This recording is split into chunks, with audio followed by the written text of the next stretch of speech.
regulations from the required 50 feet from the front property line setback right of way to a proposed 18 feet from the front property line setback to allow for a new garage. This property identified as county tax number 104A00-01-065A. Zone residential R1 is located on the north side of Lakefront Drive with its intersection of Lakefront Drive, Bluestone District, County of Mecklenburg. You gentlemen, would you like to make a comment? Yes, sir. My name's Steve Connor, and I'm trying to help the Woodens get some, and then Mr. Wilson, who's a neighbor. What happened is the Woodens contracted with a guy named Charles Warner to build them a garage. And with the terrain and the septic system and everywhere, this was the only place feasible to build it. Mr. Warner told him he was getting all the permits and everything was included in his fee. Well, he not only didn't get permits, he doubled what he charged. And so when they realized that the pad he poured wasn't exactly right, they asked me as a favor to look at it. I'm in a construction business, but I just build spec houses. And I do real estate, so they knew I knew somehow more than they did. Mr. Wooden works on cars. And he's pretty good at that, but he don't know much about real estate, not to pick on him. So he asked me would I come and look at the pad, and I did. And when I looked at it immediately, I said, well, that ain't been inspected, ain't no way. So I came to see building inspections and Robert to see what the permit said, because it didn't look like to me that it had the proper footing under it. So after speaking to Mr. Hendricks, he told us that we needed, things to do to try to straighten it out. And I guess it's a squabble that had been going on in the neighborhood or something, I don't know. Anyway, Mr. Wilson had started a carport, which was actually over the line. And his septic system was on the Woodens. When I got a surveyor to check it and find out all this stuff hadn't been done. And so Mr. Hendricks suggested if it wouldn't put their lots together, they own two lots, and make it one. And to help Mr. Wilson make sure his septic system was on him and his setback for his house was right. So we did some property swapping to take care of that. I got Tony Trent, the surveyor, to help me do that.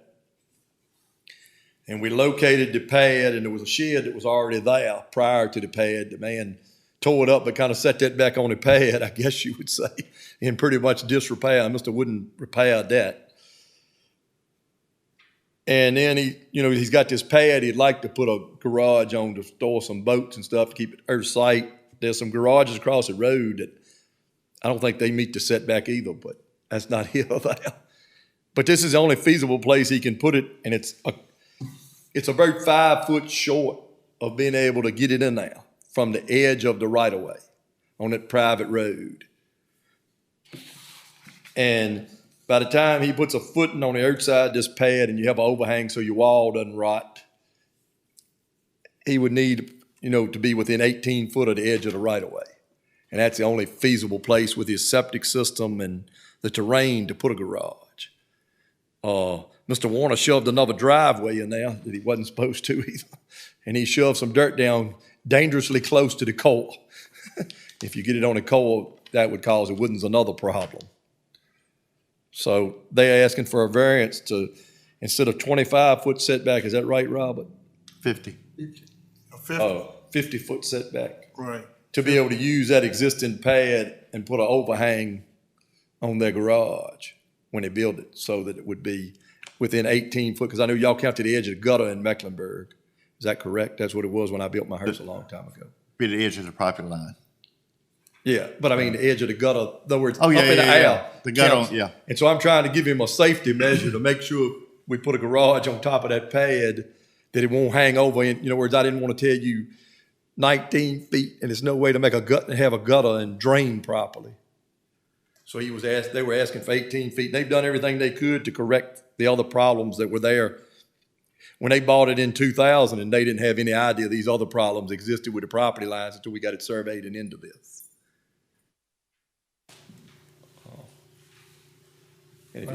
I'm just curious. You said that slab was not up to standards, code. Right. Well, I don't know if it's up to code, but it hadn't been inspected, so you would have to pour a footer outside this slab and get that inspected and tie into that slab to make it usable, and that's what they would do.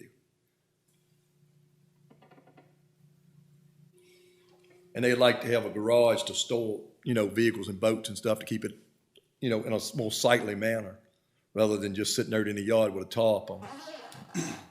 Well, you saying you got to dig a foot of the outside of that pad? Yes, sir. You'd have to have a footer dug and inspected.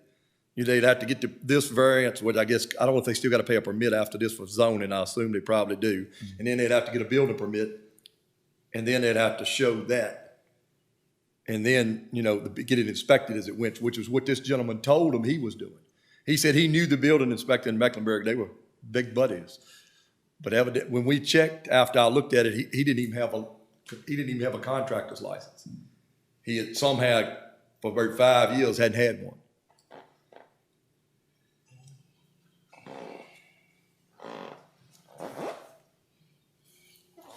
And it pretty much would be in compliance with the neighborhood. I think there are sheds everywhere that don't meet in that particular street in the area. That pad poured for a building to be set on Yes, it, or sir. was it just a concrete pad?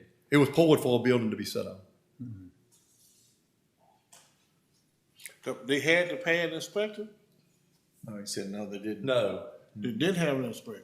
no, but building code, if you put a footnote side of it, that would be inspected and you could use a pad.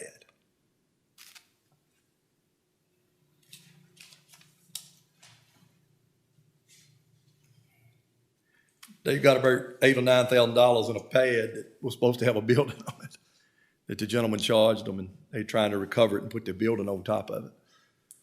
And they could still be a good floor. I mean, it's a solid floor. It would be, they wouldn't have to re-pour a floor.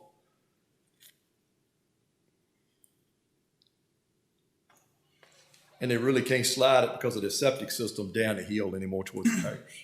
So the drawing here, this reflect where the footer's gonna be, or this 23 feet? The reason they asked for It's gonna 18 shrink. feet, because you're gonna need it. You're gonna shrink that. You'll have to shrink the 18 to get the footer outside that existing pad, to do it legally and properly and have it inspected. What kind of building is it? Is it steel frame, one of those carport deals? Probably, yeah. They had intentionally, in the beginning, we're gonna do a wood, but I think it's gotten too far.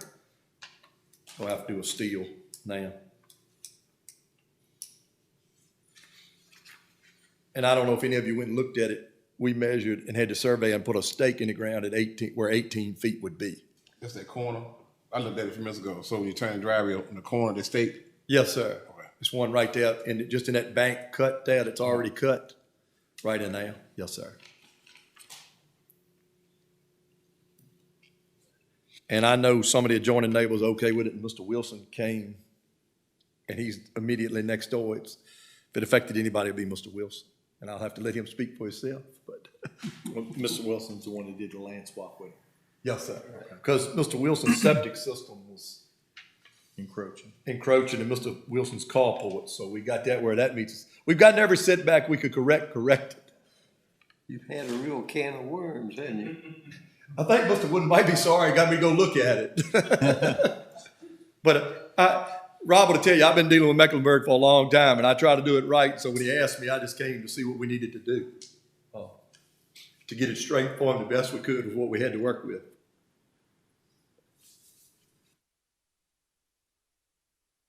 Other comments, questions, gentlemen? Anybody calling, Robert? Nope. No phone calls, no letters. No comments? No, sir. Now, we did speak to some of the adjoining landowners, and they were okay with it, but they didn't want to make a trip. They live out of town. Mr. Wilson's the only one that actually lives there full-time that I know of. With COVID, I don't know, a lot of people living in Jaleka somewhere full-time didn't used to.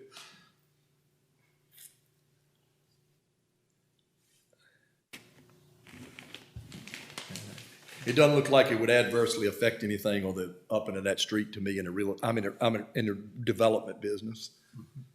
And I don't see how it would adversely hurt you all or hurt anybody in the community by doing it. I don't think that neighborhood will ever get those streets to state standards. I know. He got a problem with it? Huh? He fine with everything? Who, Mr. Wilson? Yeah, he wanted to come to say. Yeah. Yeah, that's. So don't go away, just. Don't go away. Yeah. Yeah, I'm Greg's neighbor right next door. I mean, I'm only a stone's throw from his back door from mine. And I don't have any objections whatsoever. What he's, if he's, where he's putting the garage, we had to change some lines here because when I moved in there, nobody was even aware that my septic went across the line. And when Greg had his survey done on his lot and they put the line through there and realized that two of my septic drain lines were actually partially on Greg's property. So we had to have a survey done that we agreed to correct that. So it was more or less what it was land swaps, what it amounted to, which was almost identical square footage that we ended up swapping. But anyway, it put my septic on my property and gave me the easement I needed for my carport. And then there's a walkway going down from Greg's house down to the core that was actually on my property. And it put that on Greg's property. So that it worked out for both of us. And like I say, I spoke to the fellow across the street. He got a letter also, but he works and he couldn't make it up here tonight. But he had no objections whatsoever either. He's happy with whatever, we can do to make this workable. And so I haven't, it's fine with me. If Greg can get his shed there or garage, no problems. That's all, that's about all I can tell you. So, We appreciate your comment. And you've heard nothing? No, either no way, telephone? pro or con? No, sir. Okay. All right, gentlemen, what questions, comments do you have now? I'll make a motion. We approve. Motion to approve the request for the variance been made, is there a second? A second. And second. Any further discussion? All in favor of approving the variance, please raise your right hand. All right. Thank you. Mr. Wooden, Thank you very much. I'm just here to help. you, Mr. Wooden? Yes, sir. Oh, I'm sorry, we didn't mean to ignore you. No, you're fine. I appreciate what you've done, man. I really do. You wanna get up here and speak, you can, but you got it. I'm good. I do, I appreciate that. Yeah. It's been a mess from day one.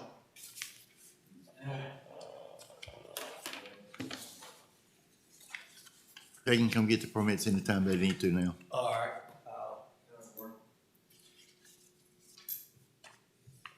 If I can help him, Bert, I'll get him tomorrow. If not, I'll take the paperwork back to him and he can fill it out. All right. Whatever we need to do. Thank y'all very much. Thank you. You going back to Spoke Springs tonight? Yeah, go over to spelling for you.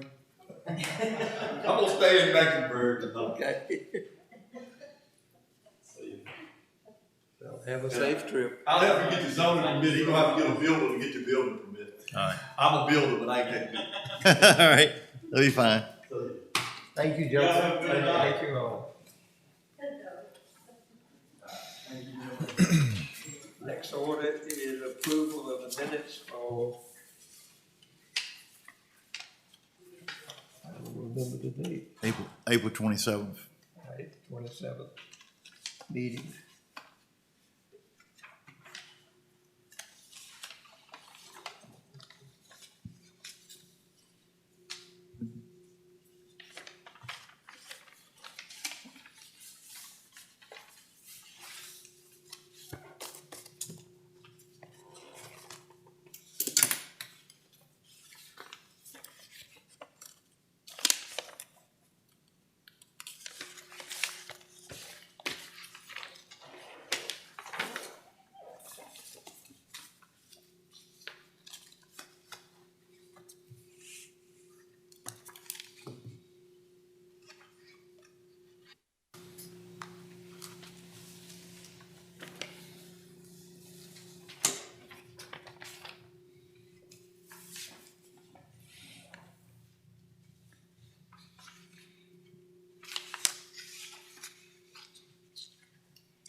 I'd like to make a motion, we approve the minutes of the last meeting on April 27th. All right, motion to approve the minutes of 27th been made. Is there a second? I second. Thank you. All in favor of approving those minutes of the 27th of April, please raise your right hand. Anything else, sir? That's it. I thank you, gentlemen.